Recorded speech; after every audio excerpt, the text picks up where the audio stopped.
¿Lo recuerda? Sintió tentaciones de preguntárselo al pasar junto a él, pensando de nuevo en Mers Ramsay en la playa, el barril que subía y bajaba, las páginas que se movían al viento. ¿Por qué había sobrevivido eso tras todos estos años? Rotundo, luminoso, visible hasta el más menudo detalle, y sin embargo todo, oscuro por delante, por detrás, durante millas y más millas. ¿Es una barca? Un corcho, decía. Ella se repetía para sí. Lily, regresando de mala gana al lienzo. Loados sean los cielos, al menos. Le quedaba todavía el problema del espacio, pensaba, mientras cogía de nuevo el pincel. Rutilaba ante ella. Todo el volumen del cuadro gravitaba sobre ese punto. La superficie sería hermosa, deslumbrante, como plumas evanescente. La mezcla de colores debía ser tan natural como la de las alas de la mariposa, pero bajo la superficie, el tejido debería estar trabado como con barras de hierro. Mrs. Ramsay estaba sentada, callada. Lily pensaba que estaba contenta por descansar, al fin, sin tener que hablar. No tendría ganas de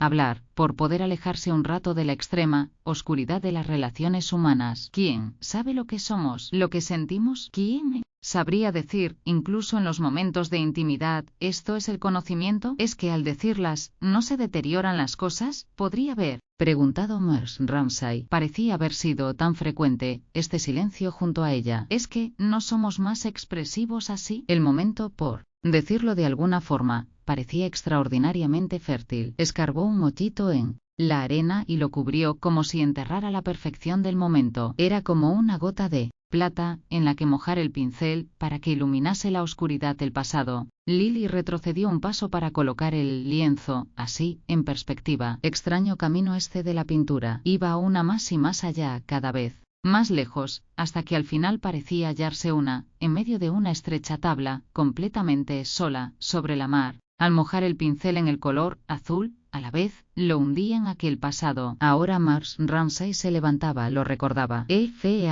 Hora de regresar a casa, era la hora del almuerzo, y todos subieron juntos a casa desde la playa. Ella caminaba detrás de William Bankes, y Minta iba enfrente de ellos, con un agujero en la media. Cómo parecía disfrutar exhibiéndose aquel agujerito sonrosado del talón, y cómo lo censuraba William Bankes, sin que, según sus recuerdos, hubiera dicho ni una palabra. Él significaba eso, la aniquilación de la feminidad, era la suciedad, el desorden, que los criados no hicieran las camas hasta el mediodía, en fin, todo lo que detestaba. ¿Qué forma tenía de estremecerse y extender la mano como para protegerse de algún objeto desagradable? Eso es lo que hacía ahora, extender la mano. Minta caminaba delante, probablemente Paul la esperara, y ambos se dirigirían al jardín. Los Riley, pensaba Lily Briscoe, mientras apretaba el tubo del color verde. Atesoraba las impresiones de los Riley. Sus vidas se le aparecían como en una serie de escenas. Una, en la escalera al atardecer. Paul ya había llegado, se había acostado pronto. Minta se retrasaba.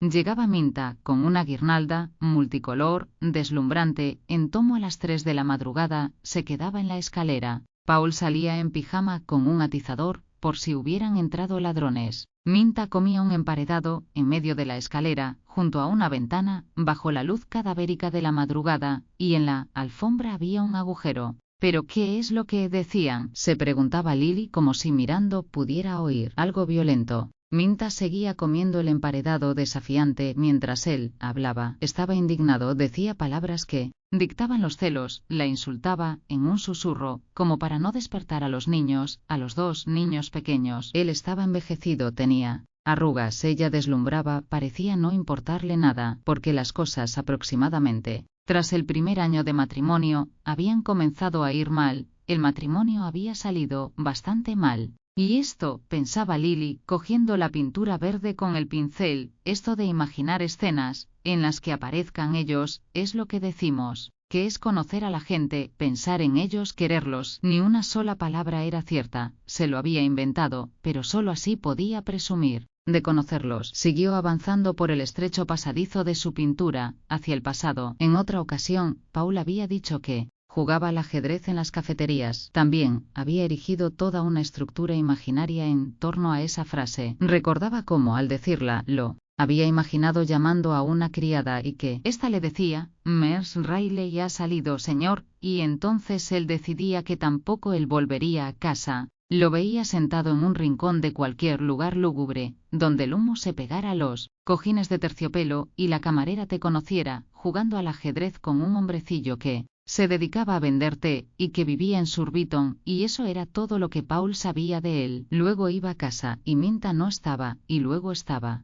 la escena de la escalera, cuando iba con el atizador, por si hubiera ladrones, y sin duda para asustarla a ella de paso, y decía aquellas cosas tan amargas y lo de que le había destrozado la vida. En todo caso, cuando fue a visitarlos en la casita de campo cerca de Rickmansworth, las cosas estaban ya muy mal. Paul la llevó al jardín para que viera los conejos que criaba, y Minta lo siguió cantando, y le pasó el brazo desnudo por los hombros, no fuera a contarle a ella algo. A Minta la aburran los conejos, pensaba.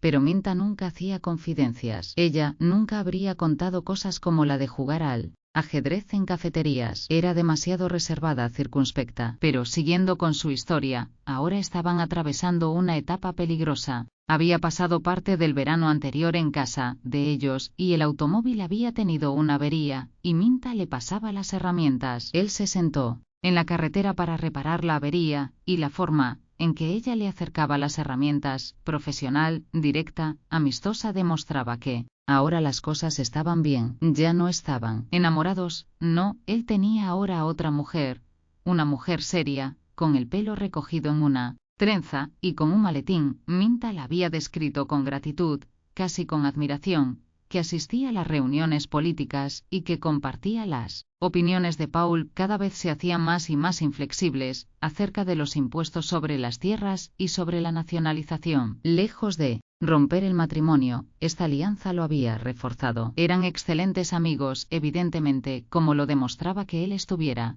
sentado en la carretera y que ella le acercara las herramientas. De forma que esta era la historia de los Riley. Lily se sonrió. Se imaginaba a sí misma contándoselo a Mrs. Ramsay, que estaría deseosa de saber cómo les había ido a los Riley. Se habría sentido triunfante al contarle a Mrs. Ramsay que el matrimonio no había salido bien. Pero los muertos, pensaba Lily, hallando algún obstáculo en el dibujo que le hizo detenerse y reflexionar, retrocediendo más o menos un paso. «Ay de los muertos», murmuró, se apiadaba una de ellos, los dejaba a un lado, incluso podía permitirse un cierto grado de desprecio. «Están a nuestra merced. Ms. Ramsay se ha desvanecido, se ha ido», pensaba. «Podemos desatender sus deseos, mejorar sus limitadas ideas pasadas de moda. Se aleja cada vez más de nosotros». Como burla, le parecía estar viéndola al fondo del pasillo de los años diciendo, eso sí que era incongruente, «Cásate, cásate», sentada muy erguida al amanecer, y los pájaros que comenzaban a trinar en el jardín. Habría que decirle, no se ha cumplido ni uno solo de sus deseos. Son felices así, soy feliz así. La vida ha cambiado por completo. Ante eso, todo su ser, incluida su belleza, se convirtió repentinamente en polvo, en algo envejecido. Durante un momento, Lily, allí en pie, con el calor del sol en la espalda, resumiendo la biografía de los Riley, vencía a Mrs. Ramsay, quien nunca llegó a saber que Paul se iba a las cafeterías, que mantenía una querida, que Paul se sentaba en el suelo, y Minta le acercaba las herramientas, ni que ella estaba en este lugar pintando, y que no se había casado, ni siquiera con William Bankes. Mrs. Ramsay lo había planeado todo. Quizá, si hubiera vivido más tiempo, habría logrado lo que se proponía. Ya había sido él. Aquel verano el más amable, el científico más importante de hoy, dice mi marido. También era el pobre William. Me siento tan desdichada cuando voy a su casa, cuando veo que no tiene nada bonito, me da tanta pena que nadie le cuide las flores. Los enviaba a pasear juntos, y le decía, con aquel leve y fino toque irónico que hacía que Mrs. Ramsay se le escurriera a una entre los dedos, que ella tenía una mente científica, que le gustaban las flores, que era muy exacta. ¿Qué manía era esta de que todos se casaran? Lily retrocedía o avanzaba ante el caballete. De repente, tan de repente como cuando una estrella cruza el cielo, pareció encenderse una luz rojiza en su mente, ocultando a Paul Riley saliendo de él. Se elevaba como un fuego que ardiera al modo de una muestra de cualquier rito salvaje que se celebrara en alguna lejana playa. Escuchaba los ruidos y el crepitar. Toda la mar, en muchas millas a la redonda, parecía roja y dorada. Un olor de vino se mezclaba con esto, y la embriagaba porque ahora sentía de nuevo el deseo irrefrenable de arrojarse por el acantilado, y de ahogarse mientras buscaba un broche perdido en la playa. El ruido y el crepitar la disgustaban y atemorizaban, y quería rechazarlos, como si mientras advirtiera su poder y esplendor, viera también cómo se alimentaban con los tesoros de la casa con glotonería, de forma repugnante, y ella lo aborrecía, pero como visión, como gloria sobrepasaba todo lo que su experiencia conocía, y ardía año tras año, como un fuego que fuera un aviso en una isla desierta al borde de la mar, y una solo tuviera que decir enamorada para que al momento, como sucedía ahora, se elevara de nuevo el fuego de Paul disminuyó, y se dijo, riéndose, los Riley, y que Paul iba a las cafeterías a jugar al ajedrez. Se había escapado por los pelos, pensaba, se había quedado mirando el mantel, y se le había ocurrido que podía desplazar el árbol hacia el centro, y que no tenía por qué casarse, y se había sentido inmensamente feliz. Había pensado que ahora podía enfrentarse con Mers Ramsay, un tributo al inmenso poder que Mers Ramsay tenía sobre una. Haz esto, decía, y una lo hacía. Incluso su sombra junto a la ventana con James tenía gran autoridad. Recordaba como William Banque se había quedado impresionado por qué poco interés había manifestado por la significación de la estampa de la madre y el hijo. ¿No admiraba esta belleza?, dijo. Pero William lo recordaba, la había escuchado con sus ojos de niño inteligente cuando le explicó que no se trataba de una irreverencia, como una luz en este lugar exigía que en este otro hubiera una sombra, etc. No quería subestimar un asunto sobre el que estaban de acuerdo. Rafael había trabajado de forma divina. No pretendía ser cínica, muy al contrario. Gracias a su mentalidad científica, lo comprendió, una prueba desinteresada de comprensión, que la había complacido y consolado enormemente. Podía hablar una en serio con un hombre. A decir verdad, esta amistad había sido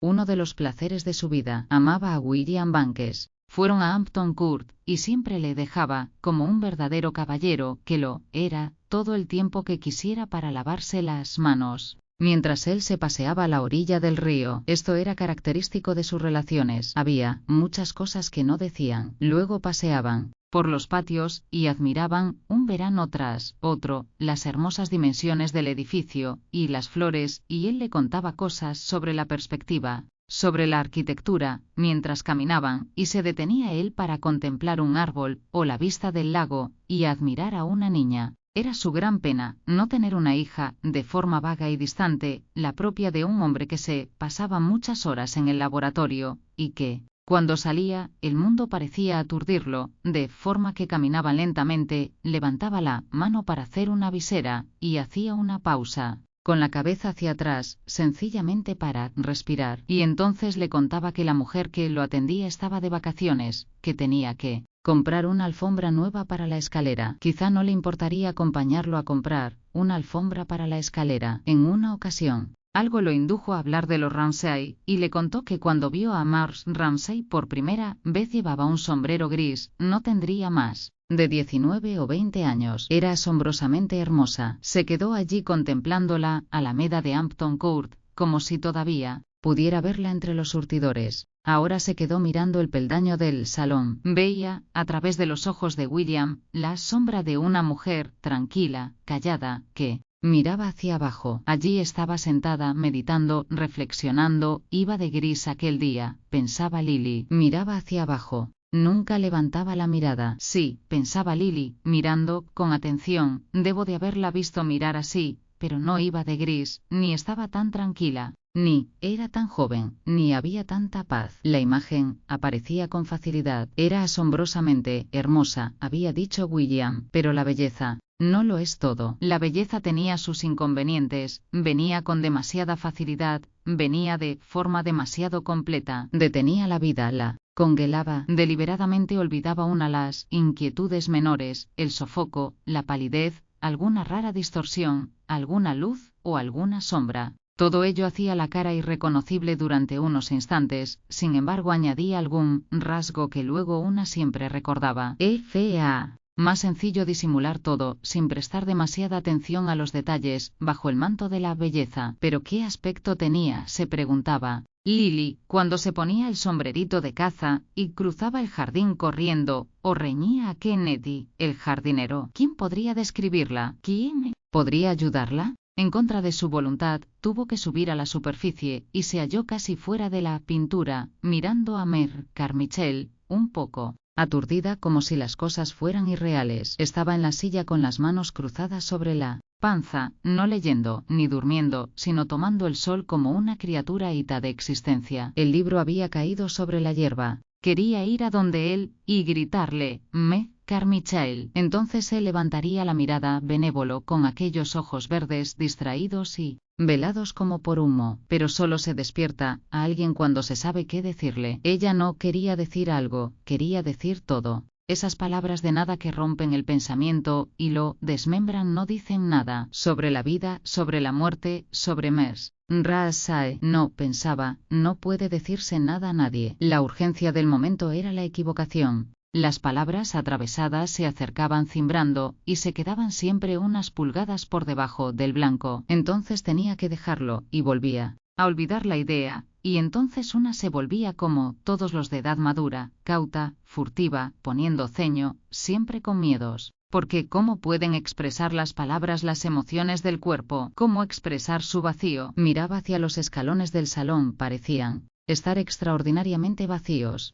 Era la sensación del cuerpo de una, no de la mente. Las sensaciones físicas que acompañaban el vacío de los peldaños se habían convertido de repente en algo muy desagradable. El querer y no tener volvía rígido el cuerpo, lo vaciaba, lo sometía a tensiones. Porque querer y no tener, querer, cómo le partía el corazón. ¡Ay, Mers! Ramsay gritaba sin palabras aquella presencia que se sentaba junto a la barca, a aquella abstracción que era ella, la mujer de gris, como si fuera a insultarla por haberse ido, y tras haberse ido regresara. Siempre le había parecido que esto de pensar en ella era algo sencillo, fantasma, aire, nada, algo con lo que podías jugar fácilmente sin problemas, a cualquier hora del día o de la noche. Eso es lo que había sido, y de repente extendía la mano, y te partía el corazón. De repente los vacíos peldaños del salón, el bordado del sillón en el interior, el cachorro que daba traspiés en la terraza. Todas las ondas y rumores del jardín se convertían en curvas y arabescos que florecían en torno al centro de un vacío absoluto. ¿Qué significa esto? ¿Cómo lo explica? Eso quería preguntar, y de nuevo se volvió hacia Mère Carmichael,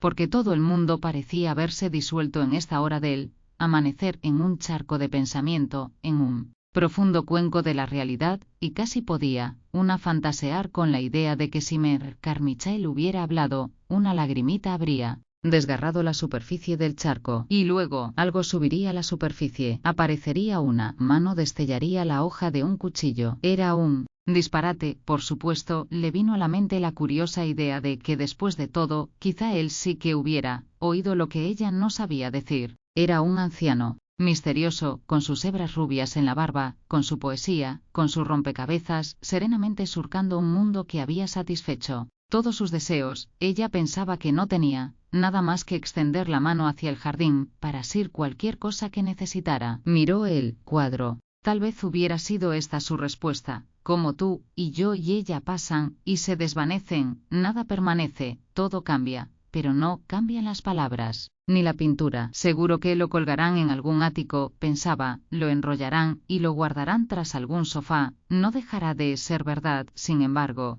aunque la pintura sea esta, podría una decir, incluso de este trazo, aunque acaso no del cuadro, lo que valía era el empeño, que permanecería para siempre. Iba a decir eso, o como las palabras dichas le parecían incluso a ella misma demasiado pretenciosas, a insinuarlo, sin palabras, cuando, al mirar el cuadro, se quedó sorprendida al darse cuenta de que no lo veía. Tenía los ojos llenos de ese líquido caliente. No se le ocurrió pensar en las lágrimas al principio, que sin perturbar la firmeza de sus labios, hacía que el aire fuera más denso. Se deslizaba por sus mejillas. No había perdido los nervios, claro que no, de ninguna forma. Entonces lloraba por Mars Ramsay sin ser consciente de ninguna desdicha. Se dirigió una vez más al viejo Mer Carmichael. ¿De qué se trataba? ¿Qué quería decir? ¿Es que las cosas podían alargar una mano y asirla a una? ¿La hoja podía cortar la mano, asir? ¿No había seguridad? ¿No había forma de aprenderse de memoria los hábitos del mundo? No había guía, ni refugio, sino que todo era milagro. ¿Y saltar desde lo alto de una torre al vacío? ¿Pudiera ser que incluso para los ancianos fuera esto la vida? Sorprendente e inesperada. Desconocida, por un momento, pensó en que si ambos, aquí, ahora, en este jardín, exigieran una explicación, que por qué era tan breve, tan inexplicable, y lo dijeran con violencia, como hablarían dos seres humanos plenamente desarrollados a quienes no se pudiera ocultar nada. Entonces, la belleza aparecería al momento, el espacio se poblaría, los vacíos arabescos compondrían una forma concreta, si gritaran con suficiente energía, Mers Ramsay regresaría. Mers Ramsay, dijo en voz alta, Mers Ramsay. Las lágrimas rodaban por su cara. El hijo de McAllister cogió uno de los peces y le cortó un cuadrado para cebar el anzuelo. Devolvió a la mar, aún vivo, el cuerpo mutilado. EMNS. N.A.S.A. gritaba Lily. Mers Ramsay. Pero no sucedía nada. El dolor crecía. Que la angustia la reduzca aún a este grado de imbecilidad.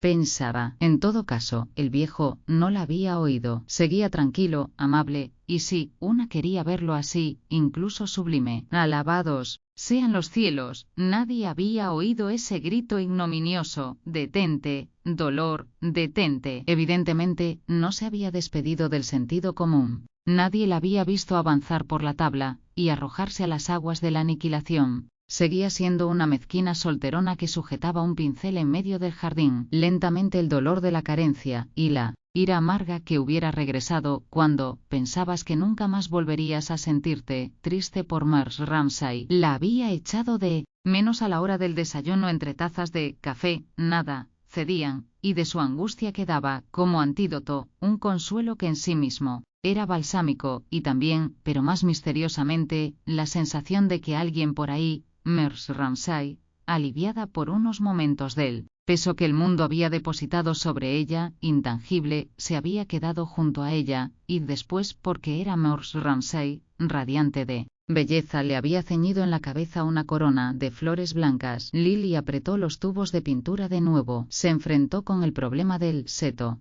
Era extraño lo claramente que la veía, cruzando con su rapidez de costumbre por los prados, llenos de pliegues, púrpura y delicados, entre cuyas flores, jacintos o lirios se desvanecía. Era algún truco de su ojo de pintora, porque, unos días después de haberse enterado de su muerte, se la había imaginado así, con la corona en la cabeza, caminando en silencio junto a su compañero, una sombra en medio de los campos. La mirada, las frases tenían su poder de consolación. Donde quiera que estuviera pintando, aquí en el campo o en Londres, se le aparecía esta imagen, y con los ojos entrecerrados buscaba algo en lo que fundar esta visión. Miraba hacia el vagón del ferrocarril, hacia el autobús, cogía un rasgo de la cara o del hombro, examinaba las ventanas de enfrente, miraba hacia Piccadilly, punteado de farolas al anochecer. Todo había formado parte de los campos de la muerte, pero siempre algo, una cara, una voz, un vendedor de periódicos gritando Standard News, que brotaba como de la nada, la desdeñaba, la despertaba, exigía de ella y lo conseguía finalmente, un esfuerzo de atención, de forma que había que rehacer perpetuamente la visión, una vez más espoleada como lo estaba por una necesidad intuitiva de lejanía y azules. Echó una mirada a la bahía bajo ella, convirtiendo en colinas las barras azules de las olas, y en campos pedregosos los espacios purpúreos. De nuevo, algo incongruente la estimuló. Había una mancha de color castaño en medio de la bahía.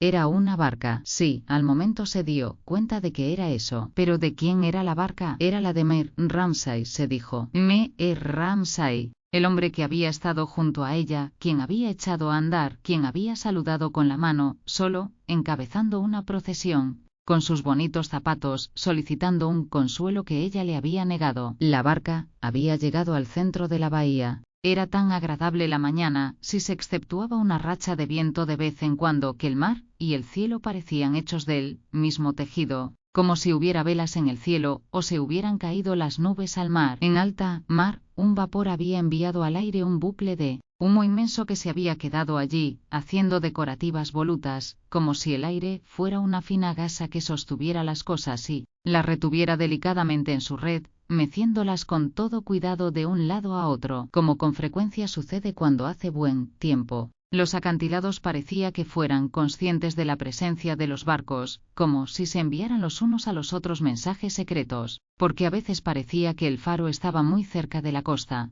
pero hoy, con la calina, parecía estar muy lejos. ¿Dónde estarán?, pensaba Lily, mirando la mar. ¿Dónde estaba aquel anciano que la había dejado atrás en silencio, que llevaba bajo el brazo un paquete envuelto en papel de estraza? La barca estaba en medio de la bahía. Allí no se dan cuenta de nada, pensaba Cam, mirando hacia la costa, que subiendo y bajando, parecía estar cada vez más lejos, más tranquila. La mano en el agua dejaba una estela. En la mar, al igual que su mente, hacía ondas verdes y trazos que se convertían en dibujos, y paralizada, envuelta en un sudario, se paseaba de forma imaginaria por el submundo de las aguas donde las perlas se arracimaban para formar blanca espuma, donde bajo la luz verde todas las ideas de una se transformaban, y el cuerpo brillaba translúcido, envuelto en una capa de color verde. Luego cesaba de discurrir el agua en torno a la mano, se detenía el fluir apresurado del agua, el mundo se llenaba de crujidos y chirridos. Oía cómo las olas rompían y sonaban contra la barca, como si hubieran anclado en un puerto. Todo parecía muy cercano. La vela sobre la que estaban fijos los ojos de James, como si fuera alguien a quien conociera, estaba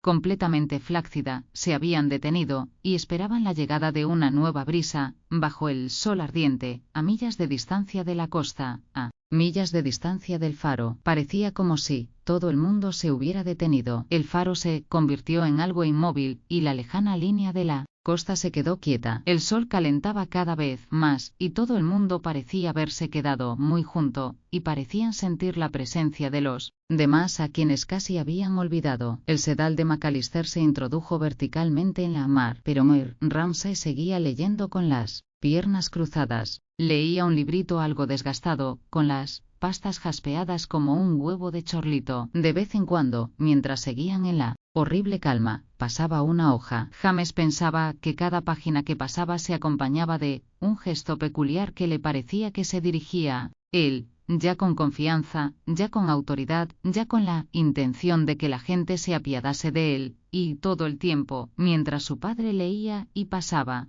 hojas sin cesar, James temía que llegara el momento en que levantase la mirada y preguntase, con mal humor, por esto o por aquello. ¿Por qué estaban aquí perdiendo el tiempo?, preguntaría, o haría cualquier otra cosa no menos irracional. Si lo hace, pensaba James, sacaré un puñal y se lo clavaré en el pecho. Todavía conservaba el viejo símbolo de sacar un cuchillo y atravesarle el corazón a su padre. Solo que ahora, al hacerse mayor, mientras, presa de una rabia impotente, contemplaba a su padre sentado, no era a él, al anciano, que leía, a quien quería matar, sino a lo que se cernía sobre él, sin saberlo quizá, aquella violenta e inesperada arpía de negras alas, de picos y espolones fríos y duros como acero, que caía una y otra vez. Sentía el pico en las piernas desnudas, donde le había atacado en la infancia, y a continuación se escapaba. Pero aquí estaba de nuevo, un anciano, muy triste, que leía un libro. Lo mataría, le atravesaría el corazón.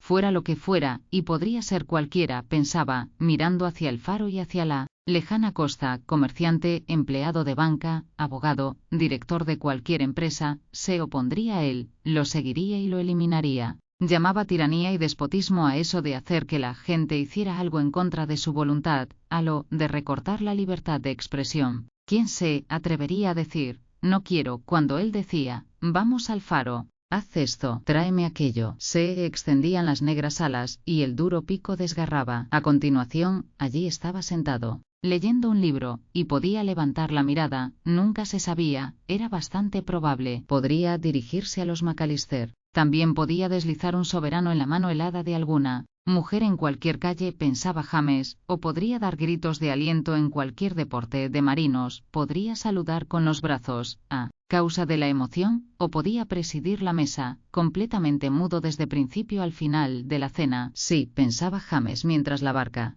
Se mecía y chapoteaba bajo el sol, había un páramo de nieve y piedra, muy solitario y austero, y había llegado a pensar, con frecuencia, en los últimos tiempos, cuando su padre decía, algo que sorprendía a los demás, que allí solo había 2 pares de huellas de pisadas, el suyo y el de su padre, solo ellos se conocían mutuamente. ¿A qué entonces este terror, este odio? Regresando hacia las muchas hojas que el pasado había acumulado sobre él, escrutando en el corazón de aquel bosque en el que la luz y las sombras se entrecruzarían de forma que distorsionaran toda forma, y se cometieran graves errores tan cegadores el sol como la oscuridad, buscaba una imagen que enfriara, que aislara este sentimiento, que le diera una forma concreta y simétrica. Supóngase, pues, que como un niño pequeñito sentado indefenso en la sillita, o sentado sobre las rodillas de alguien, hubiera visto cómo un vehículo aplastaba, sin intención, de forma inocente, el pie de alguien. Supóngase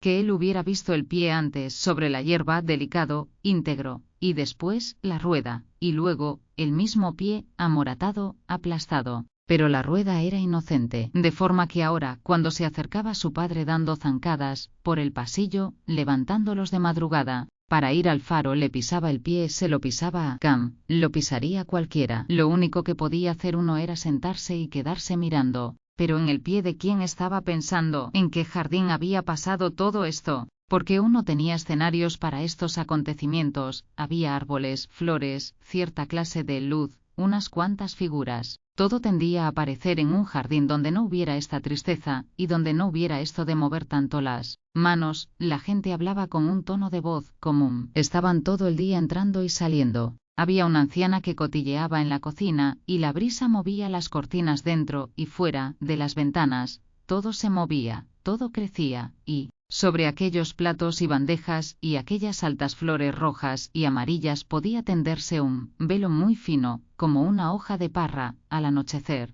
las cosas se quedaban aún más quietas y oscuras al anochecer, pero el velo que parecía una hoja de parra era tan fino que las luces lo levantaban, las voces lo arrugaban. A través de él podía ver cómo se agachaba una figura, escuchaba, se acercaba, se alejaba, escuchaba el rumor de un vestido, el sonido metálico de una cadena. Era en este mundo donde una rueda le aplastaba el pie a alguien. Algo recordaba, se detenía y se cernía oscuramente sobre él, se quedaba inmóvil, algo se movía en el aire, incluso allí algo estéril y agudo descendía, como una hoja, una cimitarra, cortando hierbas y flores, incluso en aquel mundo, derribándolas, ajándolas. Lloverá, recordaba a su padre diciéndolo. No podréis ir al faro. El faro era entonces una torre brumosa, plateada, con un ojo amarillo que se abría de repente, delicadamente, al anochecer. Ahora James miraba al faro, veía las rocas blancas de espuma, veía la torre erguida, recta, veía que tenía ventanas.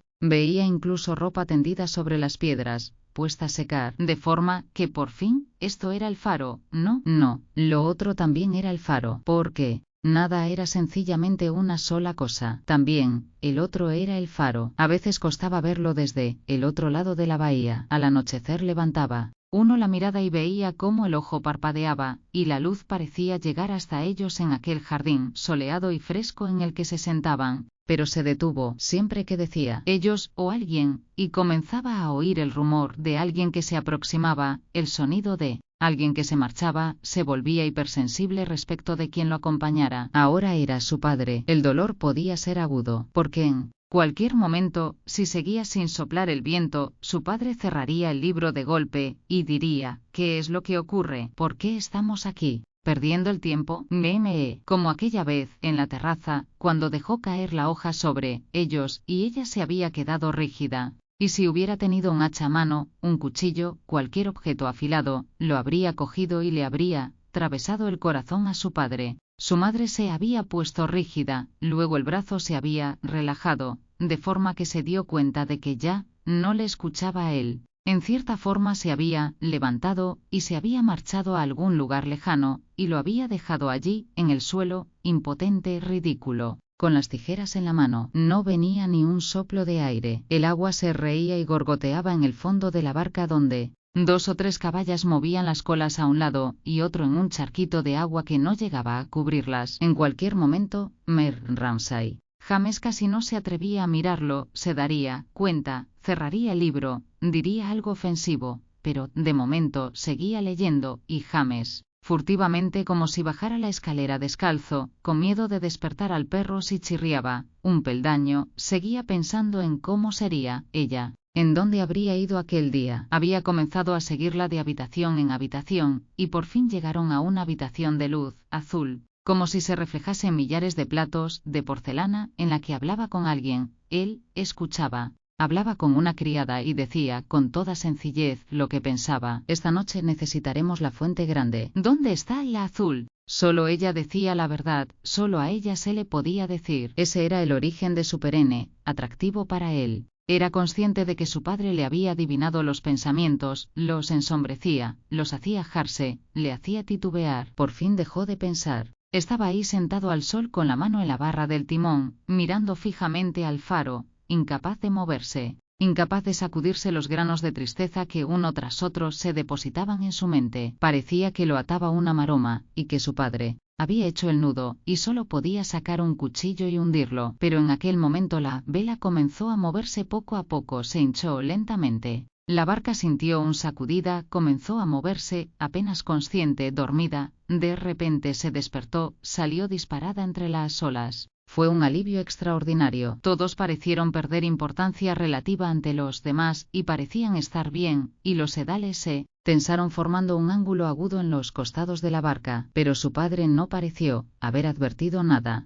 Solo hizo un gesto misterioso con la mano derecha en el aire, y la dejó reposar de nuevo sobre la rodilla, como si estuviera dirigiendo alguna sinfonía secreta. La mar estaba inmaculada, pensaba Lily Briscoe, todavía allí, vigilando la bahía. La mar se extendía como si fuera seda sobre la bahía. La distancia tenía un gran poder, se los había tragado, pensaba, se habían ido para siempre, se habían convertido en parte de la naturaleza de las cosas. Hasta el vapor había desaparecido, pero el gran bucle de humo aún flotaba en el aire, y amado como una bandera, parecía una despedida triste. Así era pues la isla, pensaba Cam, volviendo a meter los dedos en el agua. Nunca la había visto desde la mar. Así es como se veía. Desde la mar, sí, con un entrante en medio, y dos acantilados casi verticales, y la mar entraba por ahí, y luego se extendía durante millas y más millas a ambos lados de la isla. Era muy pequeña, con una forma que recordaba vagamente a una hoja sujeta por un extremo. Así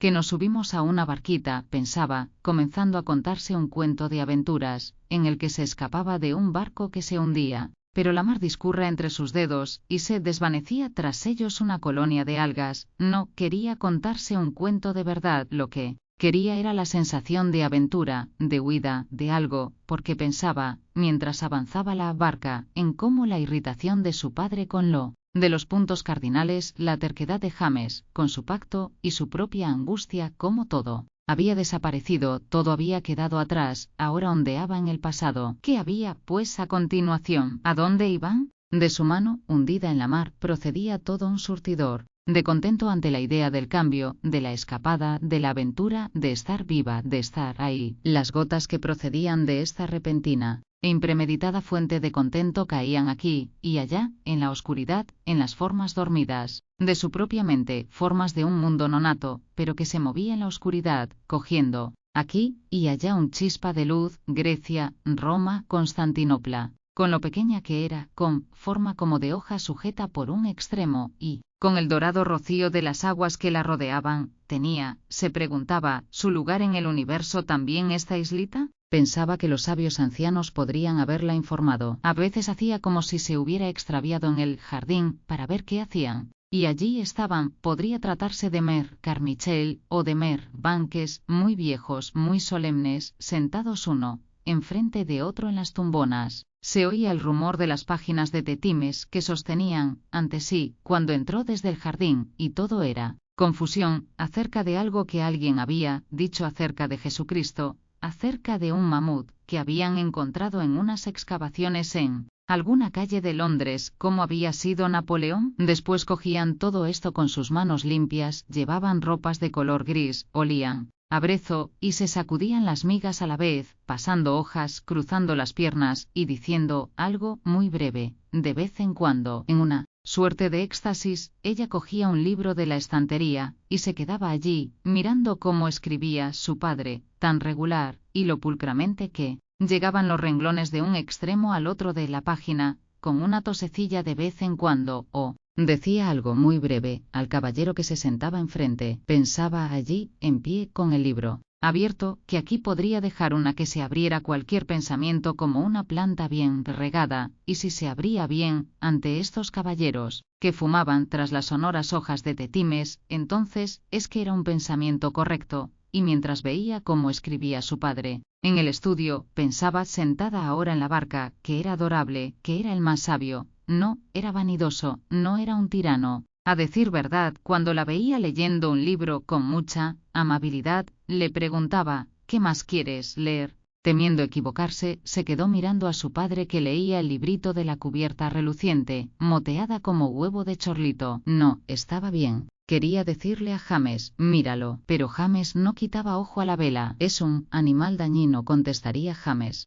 Siempre acababa hablando de sí y de sus libros, diría James. Es egotista hasta extremos intolerables. Peor aún, es un tirano. Pero, mira, decía, mirándolo, míralo ahora. Veía cómo leía el libro con las piernas recogidas, el libro cuyas hojas amarillentas conocía muy bien, pero no sabía de qué trataba. Era un volumen pequeño, la letra era muy pequeña, en una de las guardas lo sabía. Había escrito que se había gastado 15 francos en un almuerzo, tanto el vino, tanto de propina, lo había sumado todo pulcramente al pie de la página. Pero ¿de qué trataba este libro que tenía los cantos fatigados de llevarlo en el bolsillo? Eso no lo sabía. Tampoco sabía nadie en qué pensaba, pero se quedaba absorto, de forma que cuando levantaba la mirada, como acababa de hacer fugazmente, no era para ver nada, era para fijar más adecuadamente algún pensamiento. Una vez hecho esto, su mente regresaba volando a zambullirse en la lectura. Leía, pensaba ella, como si llevara el rumbo de algo, o como si cuidara de un rebaño de ovejas,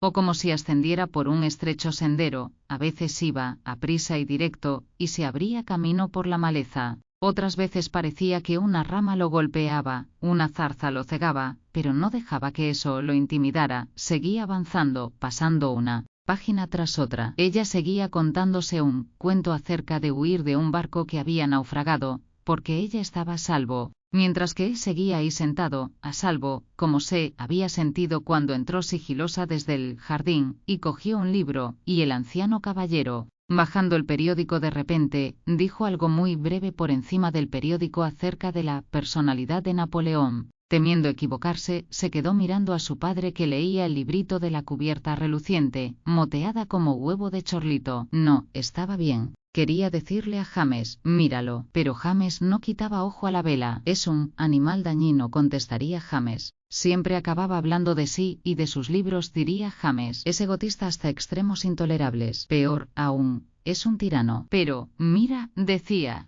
mirándolo, míralo ahora. Veía cómo leía el libro con las piernas recogidas, el libro cuyas hojas amarillentas conocía muy bien, pero no sabía de qué trataba. Era un volumen pequeño, la letra era muy pequeña, en una de las guardas lo sabía. Había escrito que se había gastado 15 francos en un almuerzo, tanto el vino, tanto de propina, lo había sumado todo pulcramente al pie de la página. Pero ¿de qué trataba este libro que tenía los cantos fatigados de llevarlo en el bolsillo? Eso no lo sabía. Tampoco sabía nadie en qué pensaba, pero se quedaba absorto, de forma que cuando levantaba la mirada, como acababa de hacer fugazmente, no era para ver nada, era para fijar más adecuadamente algún pensamiento. Una vez hecho esto, su mente regresaba volando a zambullirse en la lectura. Leía, pensaba ella, como si llevara el rumbo de algo, o como si cuidara de un rebaño de ovejas, o como si ascendiera por un estrecho sendero. A veces iba, aprisa y directo, y se abría camino por la maleza. Otras veces parecía que una rama lo golpeaba, una zarza lo cegaba, pero no dejaba que eso lo intimidara. Seguía avanzando, pasando una página tras otra. Ella seguía contándose un cuento acerca de huir de un barco que había naufragado, porque ella estaba a salvo, mientras que él seguía ahí sentado, a salvo, como se había sentido cuando entró sigilosa desde el jardín, y cogió un libro, y el anciano caballero, bajando el periódico de repente, dijo algo muy breve por encima del periódico acerca de la personalidad de Napoleón. Miró de nuevo la mar, la isla, pero la hoja había perdido su filo. Era muy pequeña, estaba muy lejos. La mar era más importante ahora que la costa. Las olas lo rodeaban, subiendo y bajando, un tronco rodando en el seno de una ola, una gaviota cabalgando en la cresta de una ola. Por allí, pensó, mojando los dedos en el agua, se hundió un barco, y murmuró, soñolienta, medio dormida, ¿cómo morimos solos? Tanto es lo que depende, pues pensaba Lily Briscoe, mirando hacia la mar casi completamente sin manchas, tan delicada que las velas y las nubes parecían incrustadas en el azul. Tanto depende, pensaba, de la distancia, de si la gente está cerca de nosotros o lejos de nosotros, porque sus sentimientos hacia Mer Ramsay habían cambiado mientras se alejaba navegando más y más por la bahía. Parecía lejano, remoto, parecía cada vez más lejano. Parecía como si la mar, en aquel azul, en aquella lejanía, se los hubiera tragado a él y a sus hijos, pero, aquí, en el jardín, a mano, Mer Carmichael de repente gruñó. Ella se echó a reír, agarró el libro que se hallaba sobre el césped, se movió en la tumbona, resoplando como si fuera algún monstruo marino. Esto era diferente porque estaba muy cerca. Volvía todo de nuevo a la calma. A estas horas ya se habrían levantado todos, supuso, mirando a la casa, pero no vio a nadie. Recordó, siempre se iban corriendo en cuanto terminaban la comida, cada uno a lo suyo. Todo armonizaba con este silencio, con este vacío, con la irrealidad de la madrugada. Era una forma que las cosas tenían a veces, pensaba, demorándose durante un momento, y, mirando hacia alguna de las luminosas ventanas, hacia el penacho de humo azul, se convertían en algo irreal. A veces, al regresar de un viaje, o tras una enfermedad, antes de que los viejos hábitos hubieran vuelto a aflorar, sentía la misma clase de irrealidad, una irrealidad muy sorprendente. Sentía que había algo que brotaba. La vida en esos momentos era más animada. Podía estar completamente tranquila. Afortunadamente no tenía que decir, muy animada, al cruzar el jardín para saludar a la buena de Mers Beckwith, que buscaba un rincón en el que sentarse. Buenos días, Mers Beckwith. ¡Qué día tan maravilloso! ¿Se atreve a sentarse al sol? Jaspers ha escondido las sillas. Voy a buscarle una. La cháchara de costumbre. No tenía por qué abrir la boca. Se dejaba ir, con las velas desplegadas, ya había movimiento en la bahía, las barcas zarpaban, en medio de las cosas, más allá de las cosas. Estaba vacía, sino llena a rebosar. Parecía estar inmersa en alguna clase de sustancia que le llegaba a los labios, parecía moverse, flotar y hundirse en ella. Sí, porque estas aguas eran profundas hasta lo insondable. Muchas vidas se habían derramado en ellas. Las de los Ramsay, las de los niños, y toda clase de restos y retales de las cosas. Una lavandera con la cesta, una liliácea como una barra al rojo vivo, los púrpuras y verde grises de las flores, algún sentimiento común que unía todas las cosas. Era quizá un sentimiento semejante de algo completo el que hace 10 años, en pie, casi en el mismo lugar donde ahora estaba, le había hecho decir que debía de estar enamorada de este lugar. El amor tiene millares de formas. Pudiera haber amantes entre cuyos dones se contara el de poder elegir los elementos de las cosas, el de ponerlos juntos, para sí, dándoles una integridad de la que carecían en la vida real, convertirlos en una escena, o en una reunión de personas todas ahora desaparecidas o separadas, una de esas confabulaciones en la que se demora el pensamiento, y con la que juega el amor. Sus ojos reposaban en la mancha de color castaño de la barca de Mer Ramsay. Llegarán al faro a la hora del almuerzo, pensaba, pero el viento había refrescado, y el cielo cambió imperceptiblemente, las barcas habían cambiado de posición, y el paisaje, que el momento anterior parecía fijado para la eternidad, no era nada agradable ahora. El viento había revuelto la estela de humo, había algo desagradable en la nueva posición de las barcas. La incongruencia ante ella parecía haber alterado alguna armonía de su propia mente. Sintió una pena sorda. Se le confirmó cuando regresó al cuadro. Había desperdiciado la mañana. Por algún motivo no podía lograr ese equilibrio como de filo de navaja de las dos fuerzas enfrentadas, Mer Ramsay y el cuadro, y el equilibrio era imprescindible. Quizá había algo incorrecto en el dibujo. Se preguntaba, que la línea de la tapia necesitaba una interrupción. ¿Era el volumen del arbolado demasiado pesado? Se sonrió irónicamente. ¿Es que no se había dicho al comienzo que había resuelto el problema? ¿Cuál era, pues, el problema? Tenía que Intentar asir algo que la eludía cuando pensaba en Mars Ramsay, la eludía cuando pensaba en el cuadro. Acudían las palabras, acudían las imágenes, hermosas pinturas, hermosas frases, pero lo que quería asir era el temblor en los nervios, la cosa en sí, antes de que se convirtiera en otra cosa. Conseguir eso y empezar de cero, conseguirlo y empezar de cero, se decía con desesperación, colocándose con firmeza ante el caballete. Era una máquina triste, una máquina ineficaz, pensaba, el aparato humano, para pintar o para sentir, siempre se estropeaba en el momento crítico. Con heroísmo, debe obligarse una a seguir. Se quedó mirando con el entrecejo fruncido. Ahí estaba él. Seto, no cabía duda, pero no se conseguía nada pidiendo con insistencia. Lo único que conseguía una era que te deslumbrara el mirar tanto tiempo la línea de la tapia, o el pensar. Llevaba un sombrero gris. Era sorprendentemente hermosa. Que venga, pensó, si ha de venir. Porque hay momentos en que una no puede ni pensar ni sentir. Pero sin pensar ni sentir, ¿dónde está una? Aquí, en el jardín, en este césped, pensaba, sentándose y examinando con el pincel una diminuta colonia de llantenes, porque el césped estaba descuidado. Sentada aquí en el mundo, pensaba en que no podía desprenderse de esa idea de que todo esta mañana estaba sucediendo por primera vez, o quizá por última vez, al igual que un viajero sabe, incluso medio dormido, con solo mirar por la ventanilla del tren, que es ahora cuando debe mirar, porque no volverá a ver nunca esta ciudad, o el carro tirado por una mula, o aquella labradora de aquel campo. El jardín era el mundo, allí estaban juntos, en esta condición de exaltación, pensaba, mirando al bueno de Mer Carmichael, que parecía, aunque no se habían hablado en todo el tiempo, compartir sus pensamientos. Quizá no volvería a verlo, se hacía viejo. Recordó, sonriendo ante la zapatilla que se movía en la punta del pie, que cada vez era más famoso. Decían que su poesía era muy hermosa.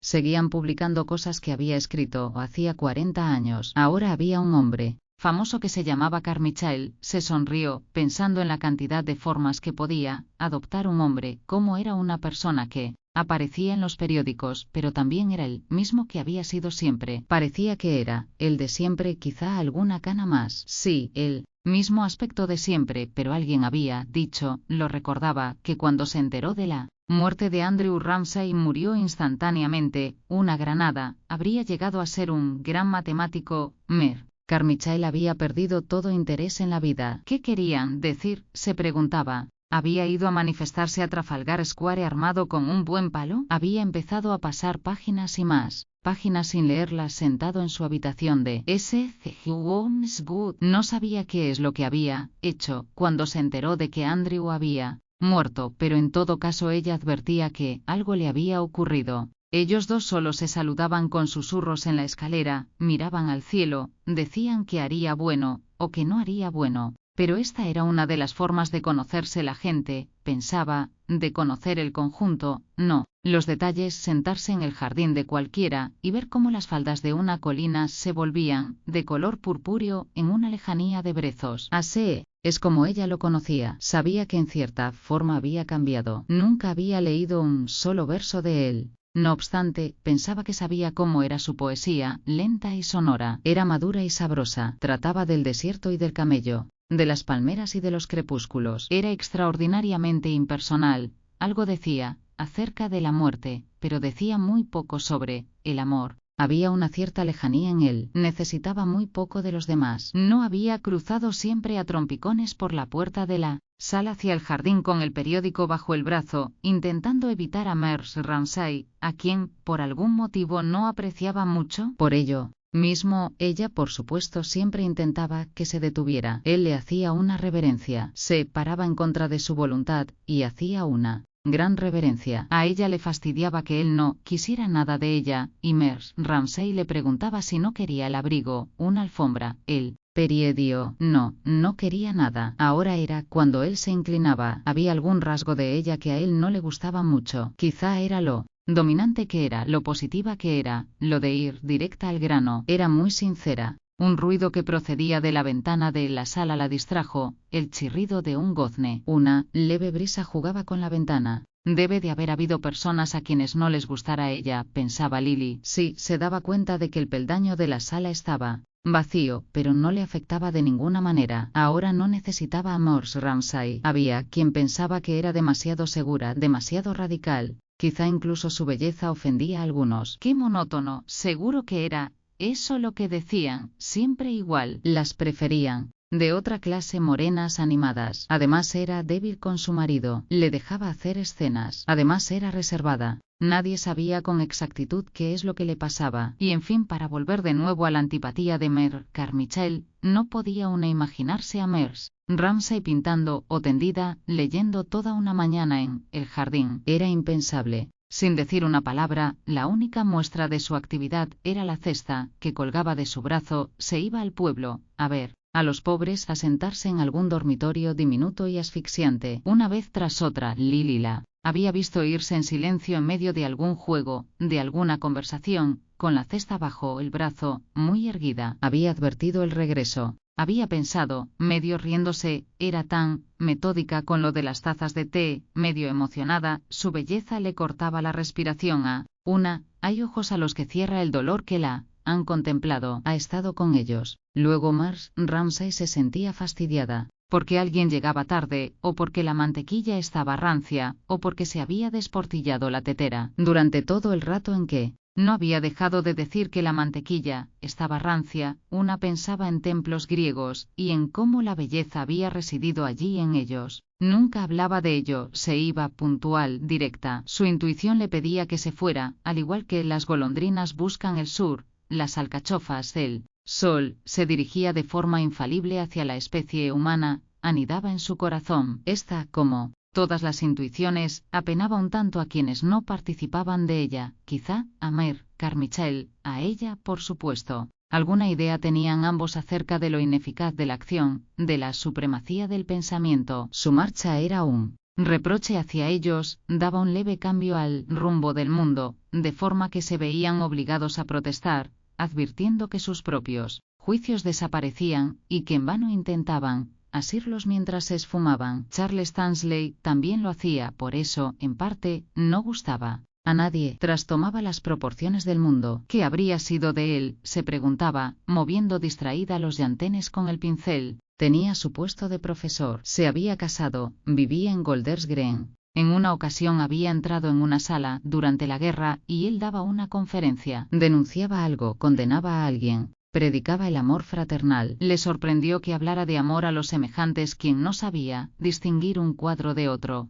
quien había fumado junto a ella picadura de tabaco, a 5 peniques la onza, Miss Briscoe, quien se dedicaba a decirle que las mujeres no saben escribir, no saben pintar, quizá no tanto porque lo creyera, sino porque, por alguna rara razón, deseara creerlo. Ahí estaba, flaco, rojo y tosco, predicando el amor desde un estrado. Había hormigas entre los llantenes a las que molestaba con el pincel, hormigas rojas enérgicas bastante parecidas a Charles Tansley. Se había quedado, mirándolo de forma irónica, en la sala medio vacía, llenando de amor todo aquel espacio helado, y de repente apareció de nuevo el viejo barril o lo que fuera rodando por las olas, y Mrs. Ramsay, que buscaba la funda de las gafas entre las piedras. Vaya, otra vez las he perdido, qué fastidio. No se moleste, Mrs. Tansley. Las pierdo a millares todos los veranos, ante lo cual, él apretaba la barbilla contra el cuello, como si temiera que tuviera que dar por buena semejante exageración, pero la aceptara en aquella persona que le gustaba, y le dirigió una sonrisa llena de encanto. Debía de haberse sincerado con ella en alguna de aquellas largas excursiones en las que luego se desperdigaban y regresaban a casa separados. Pagaba la educación de su hermana menor, le había dicho a Lily Mrs. Ramsay, lo cual hablaba muy elocuentemente en favor de él. La idea que ella tenía de él era grotesca, Lily lo sabía muy bien. Movía los llantenes con el pincel. Después de todo, la mitad de las ideas que tenía cualquiera sobre los demás eran grotescas. Servían para fines particulares de cada uno. A ella le servían de chivo expiatorio.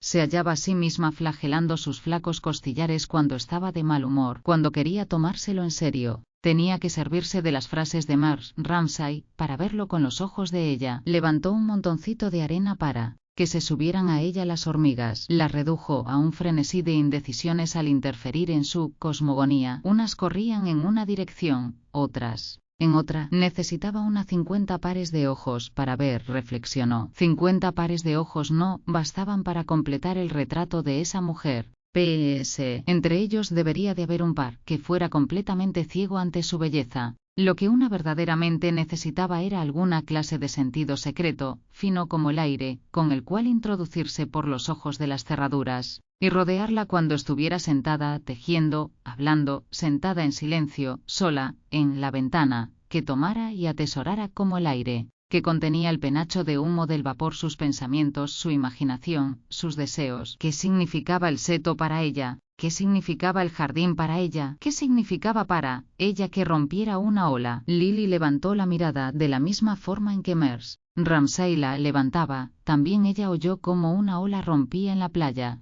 Entonces, ¿qué era lo que se agitaba y temblaba en su mente cuando los niños decían árbitro, árbitro, cuando jugaban al cricket? Dejaba de tejer durante un segundo, miraba con atención, luego volvía a su estado anterior, y de repente los pasos de Mrs. Ramsay se detenían frente a ella, alguna curiosa conmoción parecía recorrerla, y parecía mecerse ella en el seno de alguna profunda agitación, cuando se quedaba allí, y la miraba desde arriba. Lily estaba viéndolo a él. Él alargaba la mano, y la ayudaba a levantarse. Parecía, en cierta forma, como si ya lo hubiera hecho anteriormente, como si ya se hubiera inclinado anteriormente, y la hubiera ayudado a descender de una barca que a unas pocas pulgadas de alguna isla, hubiera requerido que a las damas las ayudaran los caballeros de esta forma. Una escena anticuada era esta, que requería sin duda miriñaques y pantalones de etiqueta. Al dejar que él la ayudara, Mrs. Ramsay había pensado, suponía Lily, que había llegado el momento. Sí, se lo diría ahora. Sí, se casaría con él. Bajó lenta, tranquilamente, a la orilla. Quizá solo dijo una palabra dejando su mano en la de él. Nos casaremos, quizá, había dicho, con la mano en la de él, pero nada más. Una vez tras otra pasaba entre ambos la misma emoción. Era obvio que sí, pensó Lily, mientras disponía un camino para las hormigas. No se lo inventaba, estaba arreglando algo bastante liado que le había entregado hacía unos años, algo que había visto, porque en él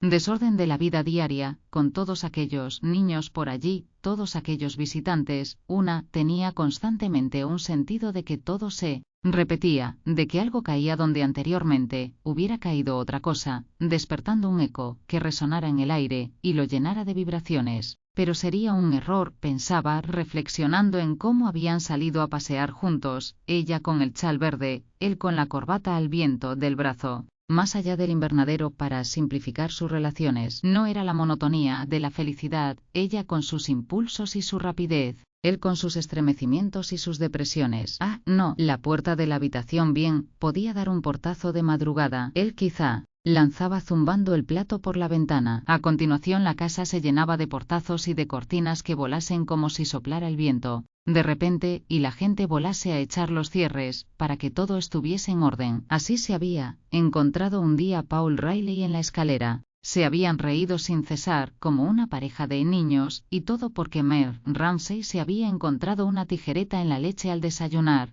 y había tirado todo hacia la terraza. Una tijereta, murmuraba Prue sorprendida, en la leche. Los demás quizás encontraran un 100 pies, pero él había levantado tal muralla de santidad, y ocupaba el espacio con una solemnidad tan majestuosa, que una tijereta en su leche era un monstruo. Pero asustaba a Mrs. Ramsay, la intimidaba un poco esto de que los platos salieran zumbando por el aire, que las puertas dieran portazos. Se interponían entre ellos largos y embarazosos silencios, cuando, en un estado mental que no le gustaba a Lily ver en ella, medio quejumbrosa, medio enfadada, parecía incapaz de sufrir la tempestad con calma, o de reírse cuando los demás se reían, aunque tal vez el cansancio ocultase algo. Se quedaba pensativa, callada. Al rato, él se acercaba de forma furtiva donde ella solía estar, paseaba junto a la ventana donde ella solía sentarse a escribir cartas o a charlar, porque ella se cuidaba mucho de parecer muy ocupada cuando él aparecía, para evitarlo, para fingir que no lo veía. Luego él volvía a ser suave como la seda, afable, cortés, e intentaba congraciarse con ella. A pesar de todo, ella mantenía las distancias, y ahora le tocaba a ella durante un periodo breve, exhibir algunos de esos orgullos y aires que eran la consecuencia de su belleza, de los que en general prescindía por completo. Volvía la cabeza, miraba por encima del hombro, siempre con alguna Minta, Paul o William Banks junto a ella. Al cabo del tiempo, siempre él fuera del grupo, la viva imagen de un lobo hambriento, Lily salió del jardín, se acercó a mirar los escalones de la sala, se acercó a la ventana, donde lo vio en aquella ocasión. Él pronunciaba el nombre de ella, solo una vez, en todo parecido a un lobo que aullase en medio de la nieve, pero ella seguía resistiéndose, lo repetía, y esta vez algo en el tono la afectaba a ella, y se acercaba a él, dejándolos a todos de repente, y desaparecían, entre los perales, los repollos y las frambuesas, y lo solucionaban juntos. Pero ¿con qué gestos? ¿Con qué palabras? Tal era la dignidad que caracterizaba su relación que, desentendiéndose, Paul, Minta y ella escondían su curiosidad y su malestar, y comenzaban a cortar flores, a jugar con el balón o a charlar, hasta que llegara la hora de la cena, y entonces volvían los dos, como si nada hubiera pasado, él en un extremo de la mesa, ella en el otro. ¿Cómo es que no os interesa a ninguno la botánica, con esos brazos y piernas? ¿Por qué no? Así es como hablaban ordinariamente, riéndose entre los niños. Todo volvía a ser como siempre, excepto por algún que otro mínimo temblor, como de una hoja al viento, que fuera y viniera entre ellos, como si la estampa de costumbre de los niños sentados en torno a los platos de sopa se hubiera remozado a sus ojos tras pasar aquella hora entre peras y repollos. Mrs. Ramsay, pensaba Lily, miraba de forma especial, aunque fugazmente, a Prue. Allí estaba sentada, una hermana más entre hermanos, siempre tan atareada, procurando, al parecer, que nada saliera mal. Apenas hablaba. ¿Cómo se habrá enfadado consigo misma por lo de la tijereta en la leche? Qué pálida se había quedado cuando Mrs. Ramsay arrojó el plato, zumbando a través de la ventana. Cómo sufría, en los intervalos de silencio que había entre ellos. En todo caso, su madre parecía estar intentando consolarla ahora, le confirmaba que todo estaba bien, le prometía que cualquier día de estos ella obtendría una felicidad idéntica. Sin embargo, menos de un año había disfrutado de esa clase de felicidad. Había dejado caer las flores de la cesta, pensaba Lily, entrecerrando los ojos, retrocediendo como si fuera a mirar el cuadro, al que no tocaba. Sin embargo, con todas sus facultades como en trance, helada la superficie, pero moviéndose algo por debajo con gran velocidad. Había dejado caer las flores de la cesta, las arrojó y esparció por el jardín, y con desgana y titubeante, pero sin preguntas ni quejas. No poseía la facultad de obedecer los dictados de la perfección, y se fue, campo abajo, cruzando los valles, blanca, adornada con flores, así es como le habría gustado pintarla. Las olas sonaban con agrio ruido en las rocas bajo ella. Se fueron, los tres juntos. Mrs. Ramsay iba a la cabeza, caminando más aprisa que los demás, como si confiara en ver a alguien a la vuelta de la esquina. De repente, la ventana a la que miraba se iluminó con alguna luz que se había encendido en el interior. Por fin había entrado alguien en la sala, alguien se había sentado en el sillón. Por el amor de Dios, rogaba, que se quede ahí en el sillón, y que no se sienta obligado a venir a hablar conmigo. Misericordiosamente, quienquiera que fuese se había quedado en el interior, y se había acomodado de forma que, por una verdadera suerte, proyectaba una sombra en forma de triángulo irregular sobre el escalón. Alteraba un tanto la composición del cuadro. Era interesante, podría ser útil. Estaba volviéndole la inspiración. Tenía que seguir mirando, sin relajar ni un segundo, la intensidad de la emoción, la determinación de no dejarse desanimar, de no dejarse engañar. Había que sujetar la escena, así como si estuviera en un tomo de ebanista, y no podía consentir que nada lo estropeara. Lo que quería pensaba, cogiendo intencionadamente pintura con el pincel, era mantenerse a la altura de las experiencias ordinarias de la vida, sentir sencillamente que esto es una silla, que eso es una mesa, y sin embargo, a la vez, quería sentir, esto es un milagro, es un éxtasis. Quizá después de todo podría resolverse el problema. ¡Ay! ¿Pero qué es lo que había sucedido? Una sombra blanca había pasado por el cristal de la ventana. El viento debió de haberse movido en el interior de la habitación. Le dio un salto el corazón, y se apoderaron de ella los nervios. Se sintió mal. Mrs. Ramsay, gritaba, sintiendo que volvía a ella el antiguo horror, querer y no tener. ¿Es que aún tenía ese poder? Luego, al calmarse tranquilamente, también eso se convirtió en parte de la vida cotidiana, estaba a la altura de la silla, de la mesa. Mrs. Ramsay era eso, parte de la perfecta benevolencia con la que siempre había considerado a Lily. Se sentaba allí con toda sencillez, en el sillón, las agujas destellaban de vez en cuando, tejía el calcetín de color castaño rojizo, proyectaba una sombra sobre el escalón. Allí es donde se sentaba, como si tuviera algo más que pudiera compartir, pero apenas fuera capaz de dejar el caballete. Tan absorta estaba en las ideas que ocupaban su cabeza, por causa de lo que estaba viendo. Lily fue más allá de donde estaba Mr. Carmichael con el pincel, hasta el borde del jardín. ¿Dónde estaba la barca en estos momentos? Mr. Ramsay lo necesitaba. Mr. Ramsay casi había acabado el libro. Sobrevolaba la página a la mano, como si aguardara para descender el momento preciso en que hubiera terminado. Allí estaba sentado, sin sombrero, el viento lo despeinaba, estaba francamente desprotegido. Parecía muy viejo. Parecía, pensaba James, al ver la cabeza recortada contra el faro, o ante la inmensidad de las aguas que se perdían en el horizonte, como una piedra en medio de la arena de la playa. Parecía como si se hubiera convertido físicamente en lo que en el fondo de sus mentes ellos pensaban que era, en aquella soledad que era para ambos la verdad más cierta. Leía con gran rapidez, como si tuviera ganas de llegar al final. A decir verdad, estaban ya muy cerca del faro. Ahí se erguía desnudo y derecho, deslumbrantemente blanco y negro, y podían verse las olas deshaciéndose en agujas blancas, como cristal que se arrojara contra las rogas. Veía aún a las ventanas con toda claridad, una pincelada blanca en una de ellas, y una gavilla de verde sobre la roca. Había salido un hombre que los miraba a través de un catalejo, y había entrado de nuevo. Así que esto era, pensaba James, el faro que había estado viendo durante todos estos años desde el otro lado de la bahía. Era una torre desnuda sobre una roca pelada. Le complacía, confirmaba algún oscuro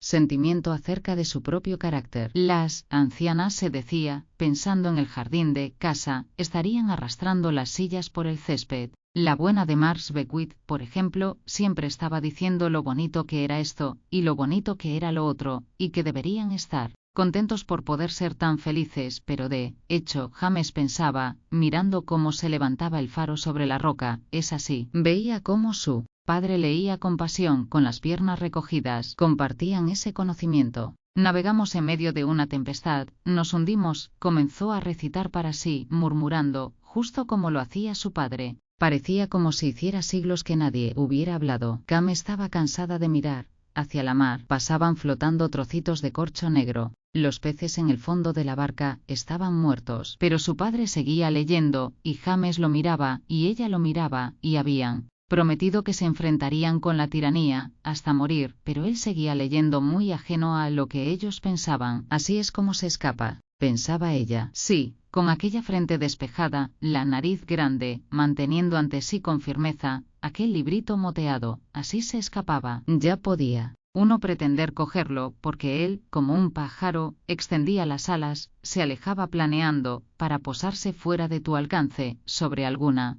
estaca solitaria. Se quedó mirando la inmensa extensión de agua. La isla se había convertido en algo tan diminuto que apenas parecía una hoja ahora. Parecía el extremo superior de una roca que corriera el peligro de ser cubierta por una ola en cualquier momento. Sin embargo, era en esta minúscula fragilidad donde había todos estos caminos, esas terrazas, estos dormitorios, tantas cosas incontables. Pero cómo, justo antes de dormir, las cosas se simplifican solas, de forma que solo una de toda la miríada de detalles tiene poder para hacerse valer. De igual forma, creía, mirando soñolienta hacia la isla, todos esos caminos y terrazas y dormitorios se desvanecían y desaparecían, y no quedaba nada sino un incensario de color azul celeste que se movía de un lado a otro en su mente. Era un jardín colgante, era un valle lleno de pájaros, de flores, de antílopes. Se dormía. Vamos, dijo Mr. Ramsay, cerrando el libro de repente. ¿Vamos a dónde? ¿A qué extraordinaria aventura? Se despertó sobresaltada. ¿A desembarcar en cualquier lugar? ¿A subir a cualquier lugar? Porque tras este inmenso silencio las palabras lo sobresaltaban. Pero era absurdo. Tenía hambre, había dicho él. Era la hora del almuerzo. Además, mirad, había dicho. Ahí está el faro. Casi hemos llegado. Lo está haciendo muy bien, dijo McAllister, alabando James, la maneja muy bien. Pero su propio padre nunca lo alababa, se dijo James de forma sombría. Ramsay abrió el paquete, repartió los emparedados. Ahora era feliz, comiendo pan y queso con los pescadores. Le habría gustado vivir en una casita de campo, holgazanear por la bahía, y escupir como los demás marinos, pensaba James, viendo cómo partía el queso en finas láminas amarillas con la navaja. Está bien, así es, pensaba Cam, mientras desprendía la cáscara del huevo duro. Se sentía ahora como cuando entraba en el estudio y los mayores leían T. Times. Ahora puedo seguir pensando en lo que quiera, no me despeñaré por un barranco, ni me ahogaré, porque está ahí, no me quita ojos, se dijo. A la vez navegaban tan aprisa junto a los acantilados que era excitante, parecía como si estuvieran haciendo dos cosas a la vez. Comían unos emparedados al sol aquí, y se dirigían a puerto en medio de una gran tormenta, tras haber naufragado. ¿Durará el agua? ¿Durarán las provisiones?, se preguntaba, contándose un cuento, pero muy consciente a la vez de la verdad. Pronto llegarían, le decía Ramsay al bueno de McAllister, pero sus hijos verían cosas sorprendentes. McAllister dijo que había cumplido 75 en marzo. Ramsay tenía 71. McAllister dijo que nunca había ido al médico, que tenía la dentadura completa. Y así es como me gustaría que vivieran mis hijos. Cam estaba segura de que eso es lo que estaba pensando su padre, porque le dijo que dejara de arrojar migas del emparedado a la mar, y añadió, como si estuviera pensando en los pescadores y en sus hábitos, que si no lo quería, lo que tenía que hacer era volver a envolverlo. No debía desperdiciarlo. Lo dijo con un conocimiento tan seguro como si tuviera conocimientos precisos acerca de todo lo que ocurría en el mundo, que lo guardó al momento, y entonces él le dio, de su propia bolsa, un pastelillo de jengibre, como si fuera un noble español que ofreciera una flor a una dama en la reja. Tan floridos eran sus modales, pero era un hombre descuidado, sencillo, que comía pan con queso, y no obstante era el guía de una expedición en la que, por lo que ella sabía, podían ahogarse. Ahí se hundió, dijo de repente el hijo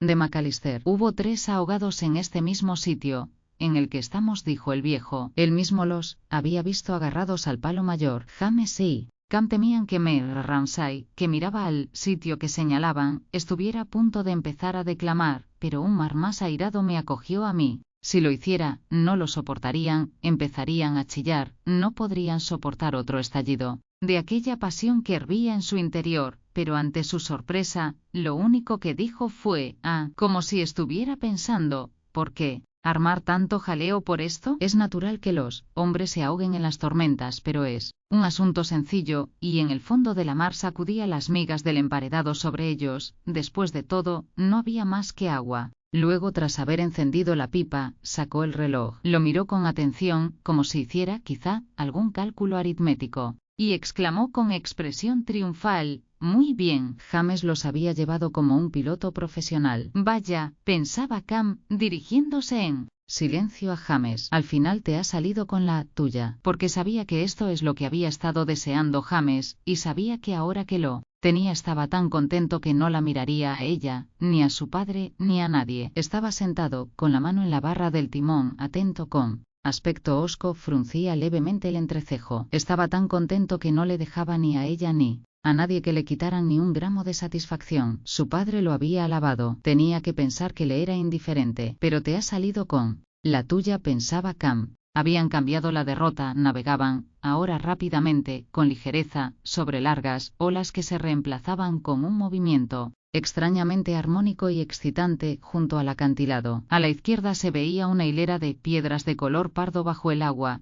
se hacía más transparente, algunas rocas eran verdes. Sobre una roca más alta, había una ola que rompía sin cesar, y brotaba una columna de gotas que caían como una ducha. Se escuchaba el pías de la ola, y el rumor de las gotas que caían, y una especie de rumor y siseo de las olas que rodaban, jugaban y salpicaban las rocas, como si fueran animales salvajes libres que perpetuamente corrieran y jugaran de esta forma. Ahora se veían 2 hombres en el faro, los observaban, se disponían a recibirlos. M.F. Ramsay se abotonó el abrigo, se subió los bajos de los pantalones, cogió el paquete grande, mal envuelto, con papel de estraza, el que había preparado Nancy, se sentó con él en las rodillas. Así, dispuesto a desembarcar, se sentó mirando hacia atrás, a la isla. Su mirada penetrante quizá podía ver con claridad la forma diminuta, semejante a una hoja, que se erguía sobre un plato dorado. ¿Qué es lo que ve?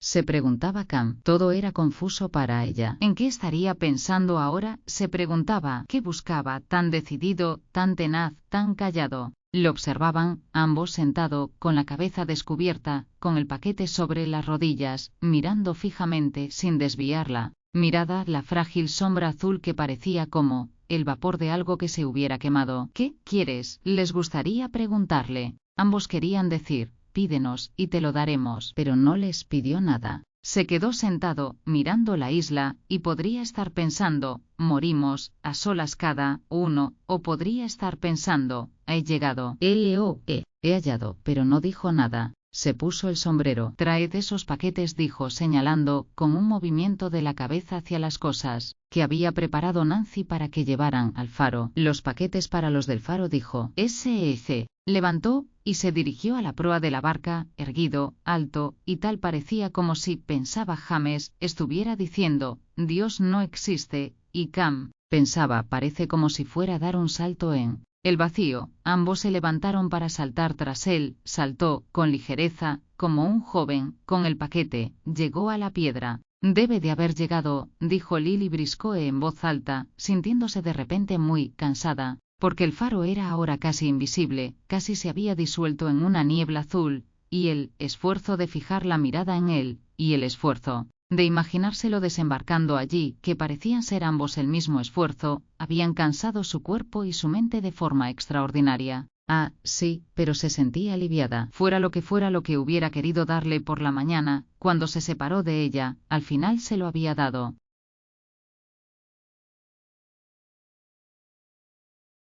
Ha desembarcado, se dijo en voz alta. Ha concluido. Entonces, el bueno de Meg Carmichael, avanzando como una ola, resoplando ligeramente, con el aspecto de un viejo dios pagano descuidado, con algas en el pelo, y el tridente en la mano, en realidad, una novela francesa. Se acercó donde ella, se quedó junto a ella, al borde del jardín, apenas moviéndose, y dijo, haciendo una visera con la mano sobre los ojos, ya habrán desembarcado. Ella pensaba que tenía razón, no necesitaban hablar, habían estado pensando en lo mismo, y él le había respondido sin necesidad de hacer la pregunta. Se quedó allí, extendiendo las manos sobre las debilidades y el sufrimiento de la humanidad. Pensaba que él observaba, de forma tolerante, compasiva. Este destino final ha cumplido, pensaba ella, cuando cayó blandamente la mano de él, como si hubiera visto que él hubiera dejado caer desde su altura enorme un ramo de violetas y asfódelos que, tras revolotear lentamente, yacieran finalmente sobre la tierra. Rápidamente, como si algo se lo hubiera recordado, se volvió hacia el lienzo. Ahí estaba el cuadro. S.E.I.E. Eran todos azules y verdes, con líneas que se prolongaban, se cruzaban, que pretendían algo. Lo colgarán en alguna buhardilla, pensaba. Lo destruirán, pero, ¿y eso qué importaba?, se preguntó, mientras cogía el pincel de nuevo. Miró otra vez a los peldaños, estaban vacíos. Miró hacia el lienzo, era borroso. Con repentina deliberación, como si durante un segundo hubiera visto con absoluta claridad, trazó una línea. En medio, estaba hecho, había terminado. Sí, pensó, dejando el pincel, extraordinariamente fatigada, esta ha sido mi visión.